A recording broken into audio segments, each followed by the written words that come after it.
Awagi văzesc dit al doilea capitol, ți spune ti preftul Nastas și cu sorinul lui Tușa Țamitra ți fu vătămat de adun cu nicochirea lui fia, tună pădurii că neaseră dilemi. Tu ună ziua, preftul Nastas, cum le-a răsea lui și zecă duneaua, aprochea ună căbare la aia de hoara doleani. Cu sorin soa lui, Tușa, de adun cu mulheră Safia, le aflară vătămați tună pădurii, i avea neasă și amândoi tileame, nu mult alar distane al chiciu țața, un lale de ale fiii. Fia o aflară jumătate dezvescută, Tușa era legat de un arbor, zgurmazul era zgurmat de un funi. Avea venit oameni de la gendarmeria de Budena, sfeațără toată ziua și tăcsiri, ma nu aflară ceva. Oamenii de hoară, lăzăsire că te prânzi, ună ceată de vără 7 antari strecură calea mare câtă stanea al chiciu țața. Că nu întrebare chiciu, lăzăsire că antarții chinduriră te ne cheamă de oară la stani, iar cu tire că te dau apotire de râchii, și da apoi luară calea ce ducea pitațea pădurii. Chiciu nu le avea văzut altoară antarții pe ațealii locări. Când ajunsi preftul Nastas tu hoară, gendarmazii cât le avea încărcată trupurile arăți tu în caroță, și le ducă Vodena te autopsii, ama nu putu să-l veadă tu surate, că era învelis cu un chilimi. Ti 3 zăli va le aduce înapoi tu hoară, te îngrupare, îi zăsi a preptui comandarul din gendarmați. Va făcem sic tăcsiri, până să le aflăm acei ce feață la este crimă lăvoasă. Lăzăsi el a oamenilor ce era adunați adigăra de caroță.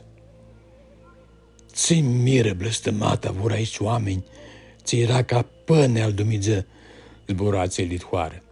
Oameni ce nu cărtea, ce-l tineseași buni și mă puțin buni, oameni ce le purta pistea, vrearea, ștânia în sin și le tindea coiura în anghii, ce ajuta fără să așteaptă ceva tu înapoi. Ți te motrea cu să mă arăți tu surate și cu ochii sirini în plin de buneață. Lumina de ochii a lor luhăidăvsea sufletul a oamenilor ce i aduna în cale. Era un soi de oameni ce vrea să le de avigăra să tu hărăsească, să tu luminează bana când tu cheai câtineți tu văra mare de lăieți. Tu acea zuulai, preftus duchi lângit, duchea una dureare ți-l cura pe vinii și le-a luat toată puterea trupului. Inima le-a îngrecat ca vărășcâmbă, lumina de suflet li s-a stease și stuchitul scutidii, ochii când el se nicară tună apă turburi. De câte ori mutrea de adigăra, duchea când el se lua de leaticu. Nu vrea să vadă nici surate de om și nici slav de boațea. N-am misat de ei, duchea ca tovără țilulă de hăpsani strimtă, tunicată, cu voacă de oameni morți și cu mori lăvoase. Luă într-oară calea câtă marginea de hoară și de acopărni câtă ună geană de munte. Vrea să scapă de acea voacă de oameni morți ți le avea intrată sub cheale și tunări. De-a de cicioarele, tici când vrea să-și o lasă sinea de înapoi, sub cheară, tu văra cu un dame de munte. Duchea că nici nu vrea să mă atahibă om, când era rușenie de țiaste. Când ajuns simțeană, își aruncă ochii peste genele de munți. Ți ghine va seras hiu și mini munti, minduia el. Ți soi de inimă poate să aibă un om, dar poate să îndepsească alt om toațea soi de hală. Nu și nu, acei nu sunt oameni, acei nu sunt fapți de Dumnezeu și nu sunt hilea lui. Oamenii sunt durusiți de el cu suflet, inimă, ducheare, buneață, nilă, mirache, vreagi, stănii un talent.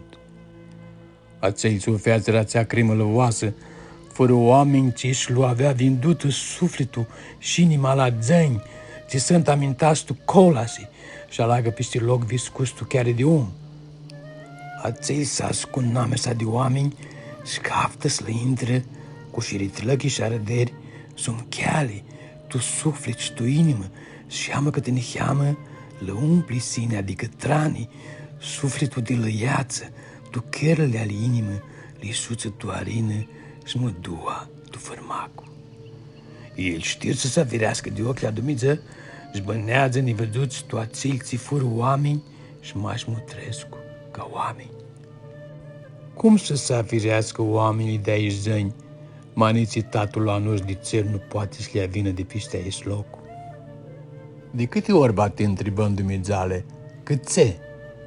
Ce step savura țeli oameni agodiți, kidnepsiți, pliguiți și vătămați? Cât ce nu le agodești tinii, acei zăni ce s-a ascuns un chiare de om, dar nu apucă să facă actărni fapte. Cum să le achicăsim cărurile tale, Dumnezeale? Nu caftă-ți, nu întreabă-ți. Mași pristăpsea ca orbă ți nu vede, ca surdu ți nu abde, ca șcămba ți nu ducheaște, ca pricea ți nu minduiaște. Pistipsea și aruc în ruceni, tastile iertute amărtili, că tine nu știi ce faci și ninga nu știi si om. Să răsesc căliurile, ți le deschide zânlu și te duc tu pirazmo. Din apandica, una pală de vim tarace îl tânăsi minduierile. Duchi că utease mult moabeta cu tatălul de cer. Din nucleie, își arăchi frămtea de loc și cu boața zgrumată de sinhi si zăsi, iartă-mi mine amartiosul, că eu nu știut. Dar apoi a se sculă, își arăcă ochii pe cer și feață de treu căruțea. Stură la mănăstire, își dau o zăle nu și aici titudaia lui. De tută bana, a preptin astas, li s-a șterătul suflet una umbră ca vărăvulă lai. Chiru un soț, un cusurin și de adun cu necuchirea lui fia, avea cățată rădățini vârtoase tu sufletul al lui. De 3 zăli, locăbarii de la gendarmeria de Budena că tușa și fia Țamitra fură duși tu hoară din grupare. Preptul Nastas cu ninga 2 călugari luară calea către hoară. Când ajunseră la biserică, tot hoara era adunată tu obor. Oamenii lu apropiară preptul cu o isăchie cărcată de sinhisi și tânii, îți deadră din parte să-i facă cale. Dumnezeu îți iartă, a cățare oamenii zăcă tu un cor ce s-abza ca vărăvreavă de alghini. Daule chivur era așterate în nuntul biserică, eu avea intrat oamenii de soi al tușa și ale fii al țața. Preptul ale hoare, ieșe tu obor, luam răcetă în astas și intrară tu biserică. Alanți oameni de tubor intrară șei. Gheavă sa te morți, ținu vă răsihate jimitate. Tu pitisită preptul în astas să-mi dau o zboară te bani al tușa și te sufletul al lui de om bun, cum a crescură de adun tu ațea hoară și cum bana ai petricu ca te șumpi calea lui. Nu avea văr zbor, dar nu hibă muliat tu lăcărli a preptui și cum plângea el, plângea și sufletul alihoare. Azi sufletul alihoare znicură, dă-și preptul Nastase. Era unul ziua cu soare, mușată ca oamenii ți era duși pe calea mare.